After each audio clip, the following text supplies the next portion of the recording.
अस्सलाम वालेकुम। मेरा नाम डॉक्टर कमल सुमरो है। मैं consultant general surgeon laparoscopic and breast surgeon हूँ। मेरा आज का वीडियो बनाने का मकसद है कि मैं आपको आगाही दे सकूँ पित्ते की पथरी के हवाले से।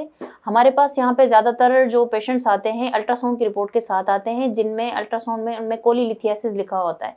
वो अल्ट्रासाउंड किसी और वजह से कराती हैं, जैसे अल्ट्रासाउंड किसी पेट के दर्द की वजह से कराया, अल्ट्रासाउंड उन्होंने जो है मैदे की जलन की वजह से कराया, उनको गैस्ट्राइटिस होता है, उनको वोमिटिंग होती है, उन्होंने अल्ट्रासाउंड कराया तो उनकी इंसिडेंटल फाइंडिंग आती है कोलीलिथियासिस। तो वो लोग परेशान होते हैं कि इसको ऑपरेशन कराना चाहिए कि नहीं कराना चाहिए।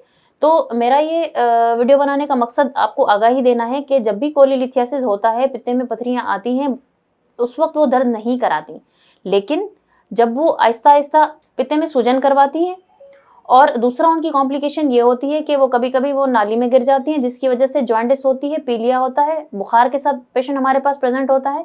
या फिर कभी कभी वो पथरियाँ जो है लबलबे की नाली में गिर जाती हैं, जिसकी वजह से लबलबे की सूजन होती है, जिसको हम अपनी ज़बान में अक्यूट पेनक्रियाटाइटिस बोलते हैं।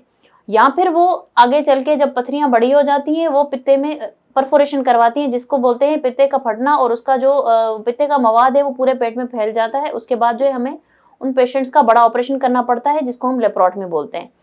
तो मैं सिर्फ आप लोगों को ये बताना चाह रही हूँ, भले वो इंसिडेंटल फाइंडिंग आती हो, भले आपको उस वक्त पेन नहीं हो रहा हो, आप अपने जो प्राइमरी कॉज है जैसे गैस्ट्राइटिस है, वोमिटिंग, उसको ट्रीट करवाएं। उसके बाद पित्ते की पथरी का ऑपरेशन जरूर करवाएं। तो जब दोबारा अल्ट्रासाउंड कराते हैं, काफी दफा ये होता है कि वो पित्ते की पथरी उसमें दूसरे अल्ट्रासाउंड में नहीं आती है, या फिर वो स्लिप होकर निकल जाती हैं। तो उनमें ये होता है कि जब स्लिप होती है स्टोन, अब दूसरा ये कि अब उनको ऑपरेशन करवाना चाहिए कि नहीं करवाना चाहिए। मेरे हिसाब से इनको ऑपरेशन बिल्कुल करवाना चाहिए, क्योंकि जो उनका बाइल है वो लिथोजेनिक हो जाता है। उनकी कंसिस्टेंसी जो बाइल की है वो पत्थर बनाने की उसमें सलाहियत आ जाती है। भले वो स्टोन स्लिप हो गए, छोटे छोटे stone most of the time वो स्लिप हो जाते हैं नाली में, और नाली के जरिए से छोटी आंत से बड़ी आंत से निकल जाते हैं।